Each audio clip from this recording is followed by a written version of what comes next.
Génération FM. Generation FM. En fait, ce qui m'a poussé à agir, c'est quand la reine nous a fait le détail de ce que le président Sylla a fait pour cette fête. Connaissant Ablaye Sylla, ce n'est pas étonnant, ça ne m'étonne pas, ça ne me surprend pas. Ce qui me surprend par contre, c'est que dans plusieurs familles religieuses ou traditionnelles, il fait les mêmes efforts. Souvent, les gens n'entrent pas dans le détail. Mais connaissant le comportement des Diola, parce que Ablaye Sylla en est un, donc je suis un peu surpris de voir que la reine est allée jusqu'au détail de ce que Ablaye Sylla a fait pour cette cérémonie, pour la cour royale. Et je tiens à magnifier cette attitude qui est un exemple patent pour toute la jeunesse, cette transparence de gestion des fonds qui sont alloués à une cérémonie aussi grande. Et devant tout le monde, devant les télés, la reine a dit jusqu'au moindre détail ce que M. Ablaye Sylla a fait pour elle, pour la cour. Le cas, parce que avant ici, ou même pendant que c'était en train de s'organiser, à Tivaouane, à Touba, à Ndiassane et ailleurs, M. Sylla a fait presque la même chose ou même plus.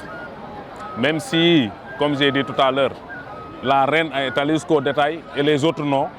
Mais ce qu'il a fait comme assistance au Gamo, au Magal, et sur le plan de construction, d'aide à l'évacuation des inondations et tout ça, est immense.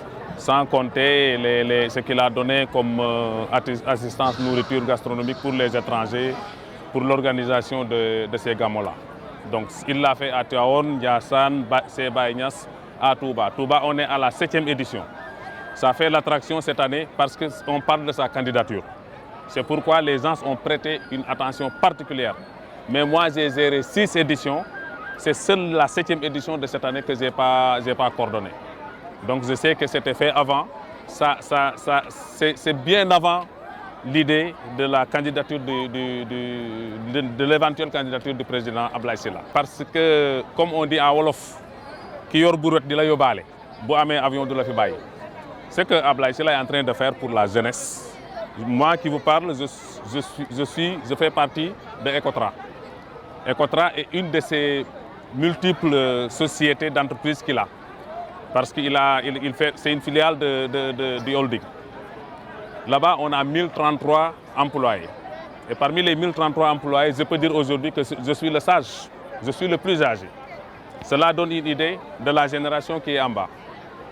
Tout le reste, c'est des jeunes, en toute variation. C'est-à-dire, il y a des ingénieurs, il y a des conducteurs, il y a tout, toutes les disciplines confondues.